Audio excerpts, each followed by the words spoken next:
अनन्याश्चिन्तयन्तो माये जनापर्युषा उपासते तेषां नित्याभियुक्ताना योगक्षेम वहाम्यहम.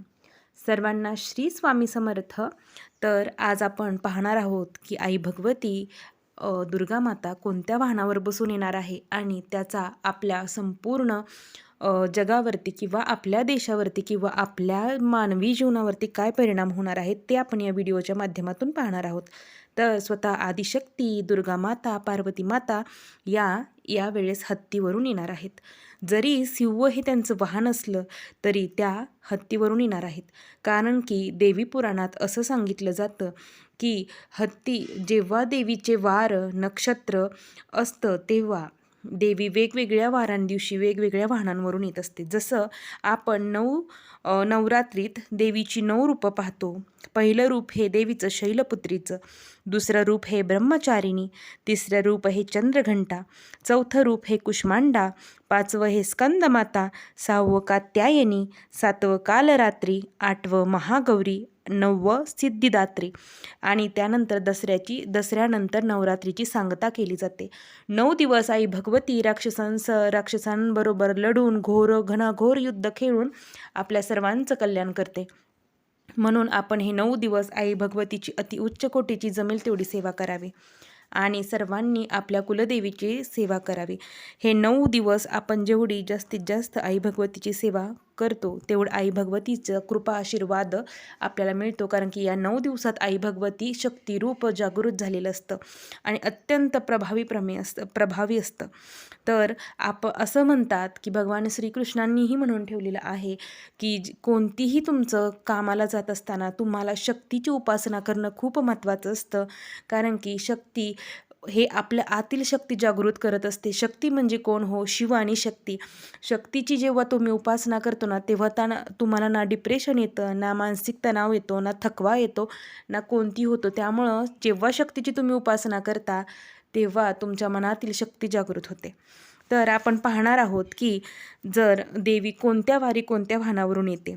देवी ही यंदा रविवारी घट बसत आहे त्यामुळे तिचं वाहन हे हत्ती आहे.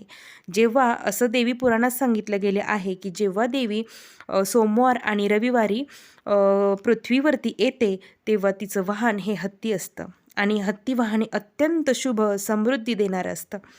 तर ज्यानंतर शनिवारी आणि मंगळवारी जर देवी माता दुर्गा माता पृथ्वीवर आली तर म्हणजे घट बसले त्या दिवशी तर ती घोड्यावरच स्वार होऊन येते.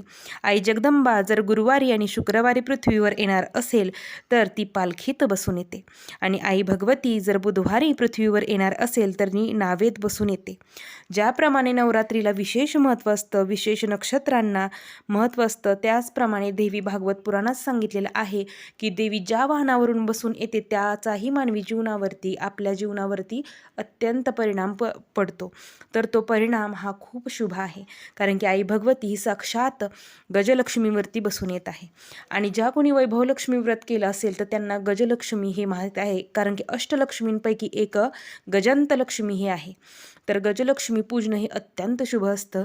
त्यामुळे आपल्याला ह्या वर्षी काय करायचं आहे, आत्ता पितृपक्ष चालू आहे. आपली पितृ अमावस्या झाल्यानंतर तुम्ही सर्वांनी पहिल्या घटाच्या पहिल्या दिवशी कितीही तुमची गडबड होऊ द्या पण तुम्हाला दुकानात जाऊन तुम्हाला कुठेही मिळेल स्वामी समर्थ केंद्रात ही गजलक्ष्मी अवेलेबल आहेत किंवा तुम्हाला सोनाराच्या दुकानात मिळून जातील. तिथे जाऊन आणि खूप कमी किमतीत आपल्याला मिळतात, जास्त महाग नसतात.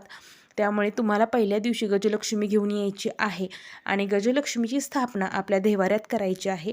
कारण की गजलक्ष्मी हे सुख समृद्धी ऐश्वर्य बल याचं प्रतीक आहे. कारण की तुम्हाला सर्वांना माहीत आहे की सुख समृद्धी कुणाला नको आहे, सर्वांना हवी आहे. त्यामुळे यावर्षी दुर्गा माता हत्तीवर बसून येत आहे. त्यामुळे येणारं वर्ष हे सुखाचं समाधानाचं ऐश्वर्याचं संपत्तीचं भरभराटीचं आणि बलवान असं जाणार आहे. हे सर्वांनी ध्यानात ठेवावं आणि घटाच्या पहिल्या दिवशी आपल्याला गजलक्ष्मी आणायची आहे आणि ती आपल्या देवाऱ्यात स्थापन करायची किंवा ज्या कोण घट बसवणार असतील त्यांनी घटाच्या समोर किंवा घटाच्या उजव्या बाजूला तुम्ही गजलक्ष्मी 9 दिवस पूजन करायचं आहे आणि त्यानंतर तुम्ही दररोज देवाऱ्यात पूजन करू शकता.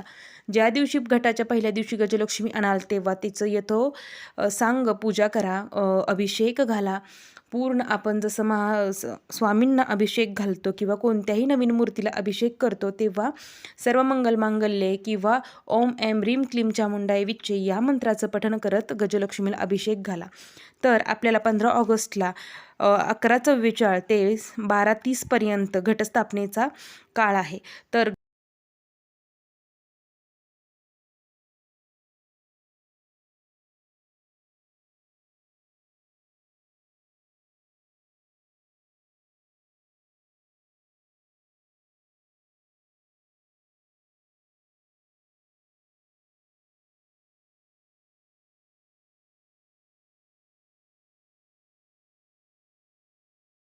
घटस्थापनेबरोबर किंवा घटस्थापना झाल्यानंतर तुम्ही गजलक्ष्मीची स्थापना आपल्या देवाऱ्यात करावी.